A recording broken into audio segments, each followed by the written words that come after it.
I'm going to read a poem that I wrote for the Vietnamese Women's Union 6 or 7 years ago, and it was called Solidarity, and it was printed in Vietnam and circulated under the title Doan Ket, which means solidarity in Vietnamese.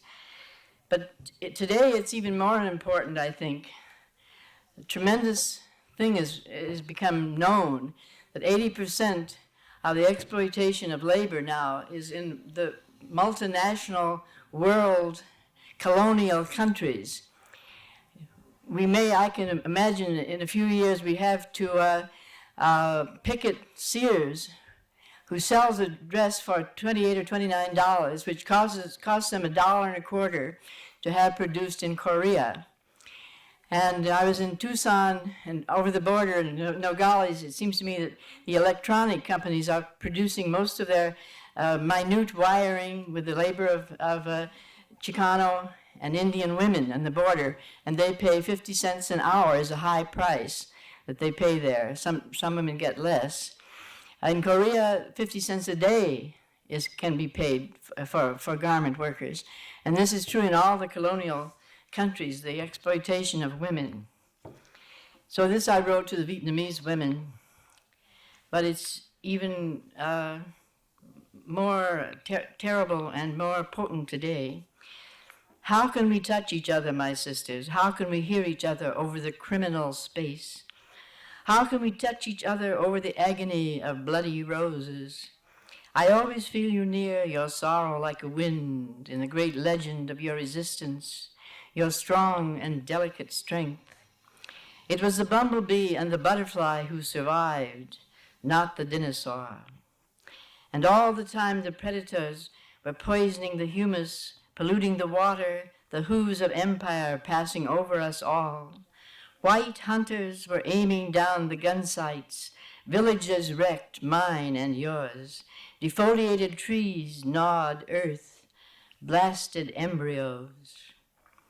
We also live in a captive country, in the belly of the shark, the horrible faces of our predators, gloating, leering, the bloody Ford and Rockefeller and Kissinger presiding over the violation of Asia. Mortgaging, blasting, claiming earth and women in the corral of flayed flesh and hunger, the air crying of carbon and thievery. Our mutual flesh lights the sulfur emanation of centuries of exploitation.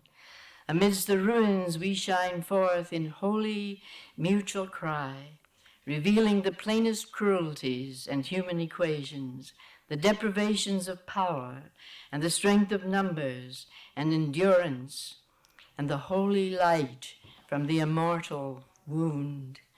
The only knowledge now is the knowledge of the dispossessed. Our earth itself screams like a bandaged, roaring giant, about to rise in all its wounds and bear upon the conqueror. There are no quiet dead and no quiet deed. Everything you touch now is ticking to its explosion. The scab is about to infect. The ruined land is dynamite.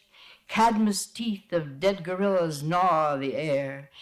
Nature returns all wounds as warriors. The earth plans resistance and cries, live.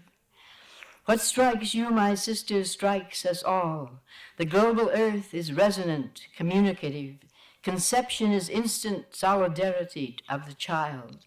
Simultaneity of the root draws the green sap of the flower. In the broken, the dispossessed is the holy cry.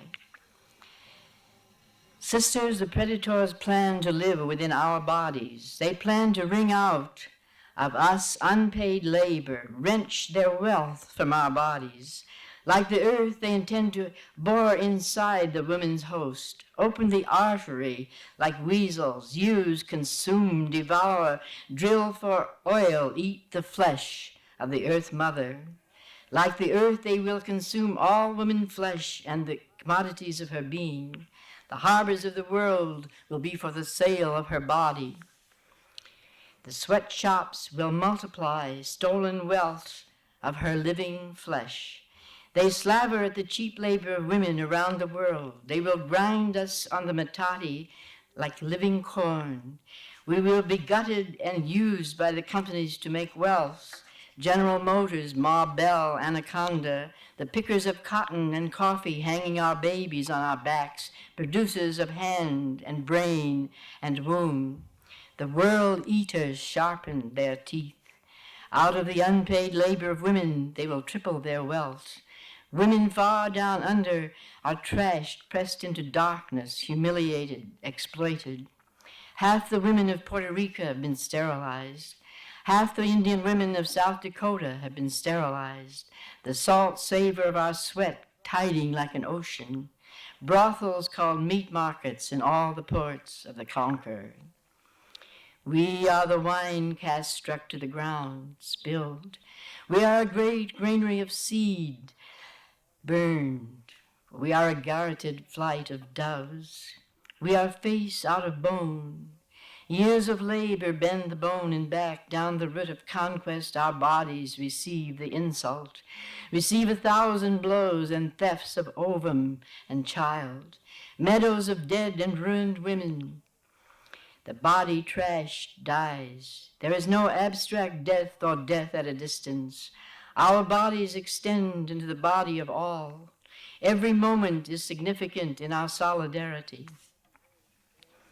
Women of the earth bear the weight of the oppressor, bearing us down into deep to glow upward from the dark, from the womb, from the abyss of blood, from the injured scream. From below we glow and rise, singing.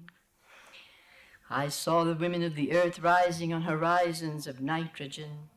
I saw the women of the earth coming toward each other with praise and heat without reservations of space, all shining in a light in solidarity, transforming the wound into bread and children, in a new abundance, a global summer, tall and crying out in song, arising in mass meadows. We will run to the living hills with our seed. We will redeem all hostages. We will light the bowl of life. We will light singing across all seas, the resonance of the song of woman, lifted green, alive in the solidarity of communal love. Uncovering the illumined fruit, the flying pollen in the thighs of golden bees. We bring to you our fire. We pledge to you our guerrilla fight against the predators of our country. We come with thunder, lightning on our skin, roaring womb singing, our sisters singing, choruses of millions singing.